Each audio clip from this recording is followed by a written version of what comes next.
Hello மக்களே! இன்னைக்கு நம்ம எத பத்தி பார்க்க போறோம்னா, ரோட்ல நடக்கிற ஆக்சிடென்ட் தாங்க. இதுக்கு முக்கியமா என்ன இருக்குன்னு நீங்க எதிர்பார்க்குறீங்க? இதுக்கெல்லாம் காரணம் என்னவா இருக்கும்? அம் எனக்கு தெரிஞ்ச ஒரு சில காரணங்கள சொல்றேங்க. இப்போ நம்ம ஊர் ரோடுங்கள எடுத்துக்கிட்டிங்கன்னா, எல்லாரும் வண்டி ஓட்டுறாங்க. எல்லாரும் ஓட்டத் தெரிஞ்சவங்க தான். எல்லாரும் லெஜெண்ட்டுன்னே வச்சுக்கலாங்க. ஆனா, இந்த வண்டியில எதுக்கு இந்த டேஞ்சர் டேஞ்சர் பல்ப் குடுத்துருக்காங்க, எதுக்கு லெஃப்ட், ரைட் இண்டிகேட்டர்ஸ் குடுத்துருக்காங்க, சென்டர் இண்டிகேட்டர்ஸ் எதுக்கு குடுத்துருக்காங்கன்னு இங்க சில பேத்துக்கு தெரியறதில்லைங்க. திடீர்னு ரோட்ல போயிட்டுருப்பாங்க. அப்பன்னு பார்த்து டக்குன்னு லெஃப்ட் எடுப்பாங்க.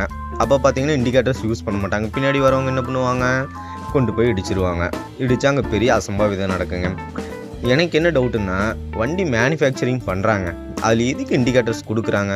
சொல்லுங்க. 100க்கு 90% மக்கள் இண்டிகேட்டர்ஸ் யூஸ் பண்றதே இல்லைங்க. எதனால இண்டிகேட்டர்ஸ் குடுக்குறாங்க? அப்படிங்கிறத ஃபர்ஸ்ட்டு தெரிஞ்சுக்கணுங்க. ஒரு லெஃப்ட் டர்ன் எடுக்கிறப்போ, ரைட்டு டர்ன் எடுக்கிறப்போ, 3 ரோடு சந்திக்கிற இடத்துல சென்டர்ல போறப்போ, அதுக்கு தான் யூஸ் பண்றதுக்காக தான் இண்டிகேட்டர்ஸ் குடுக்குறாங்க. ஆனா இங்க இருக்கிற மக்கள் எல்லாம் லெஜெண்ட் ஆச்சுங்களே! லெஜெண்ட்ஸ் யாரும் இண்டிகேட்டர்ஸ் யூஸ் பண்ண மாட்டாங்க. அவங்க போய் சாவறதும் இல்லாம ரோட்ல வரவங்களோட தாலி சேர்த்து அறுப்பாங்க. அவங்கள எதிர்பார்த்து அவங்க குடும்பம் காத்துட்டு இருக்குன்னு யாருக்கும் இங்க கவலை கிடையாதுங்க. ஏன்னா, ஓட்டிட்டு போற உங்களுக்கும் குடும்பம் இருக்கு. எதிர்ல வர்றவங்களுக்கும் குடும்பம் இருக்குங்க. வண்டிய பார்த்து ஓட்டணுங்க. ஒருத்தன் எதுக்க லாங் பீம் தூக்கிட்டு வராங்கன்னு வைங்க. நீங்க எதுக்க போறப்போ அவங்களுக்கு லாங் பீம் போட்டு காட்டுங்க.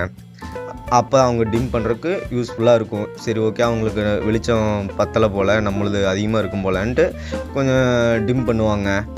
ஆனா இங்க நெறைய பேர் என்ன பண்றாங்க, என்னதான் டிம் பண்ணி காட்டினாலும், நான் தான் லைட் வச்சிருப்பேன்.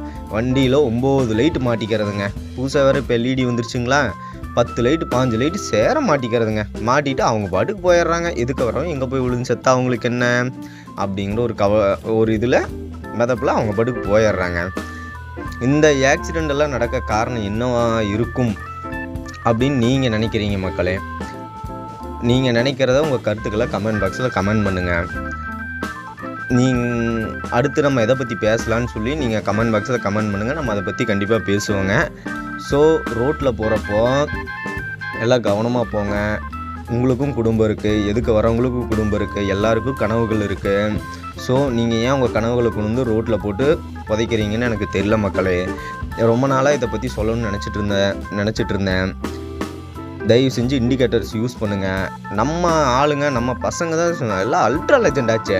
டேஞ்சர் கிளாஸ்ல ஸ்டிக்கர் ஒட்டுறது என்ன, ஹீரோயின் ஃபோட்டோஸ் ஒட்டுறது என்ன, அட எதுக்குடா அதெல்லாம் பண்ணுறீங்க? வண்டியில் போகிறப்ப வீடியோ எடுக்கிறது என்ன, செல்ஃபி எடுக்கிறது என்ன? அட முட்டா பசங்களா, அப்படி எடுத்தீங்கன்னா மேலே யம தர்மராஜா உங்களை கூட்டிகிட்டு போயிடுவாருங்கிறது கூட இங்கே சில பேருக்கு தெரியமாட்டேங்குது மக்களே. ஸோ வண்டியில் போகிறப்போ பத்திரமா போங்க, வாங்க, சேஃபாக ட்ரைவ் பண்ணுங்க, சந்தோஷமாக இருங்க, உங்கள் குடும்பங்களோட சந்தோஷமாக இருங்க. நீங்கள் இந்த ஆக்சிடெண்ட் எப்படி நடக்குது எனக்கு தெரிஞ்சதை நான் சொல்கிற மக்களே. ஏன்னா நான் சந்தித்தது ரோட்டில் சந்தித்தது தான் நான் இப்போ உங்கள்கிட்ட சொல்லிகிட்டு இருக்கேன். ஸோ இந்த மாதிரி நீங்கள் ஏதாவது உங்களுக்கு இந்த மாதிரி நடந்திருந்தால் நீங்கள் கமெண்ட் பாக்ஸில் கமெண்ட் பண்ணுங்கள். இந்த வீடியோ பிடிச்சிருந்தால் லைக் பண்ணுங்கள் மக்களே. மேலும் மேலும் நீங்கள் சப்போர்ட் பண்ணுங்கள். நீங்கள் அடுத்து என்ன நம்ம கண்டென்ட் பற்றி பேசலாம் அப்படின்னு கமெண்ட் பாக்ஸில் கமெண்ட் பண்ணுங்கள். எனக்கு தெரிஞ்சதை வச்சு நான் சொல்கிறேன். எனக்கு தெரியாத நீங்கள் கமெண்ட் பாக்ஸில் கமெண்ட் பண்ணுங்கள். So safe drive.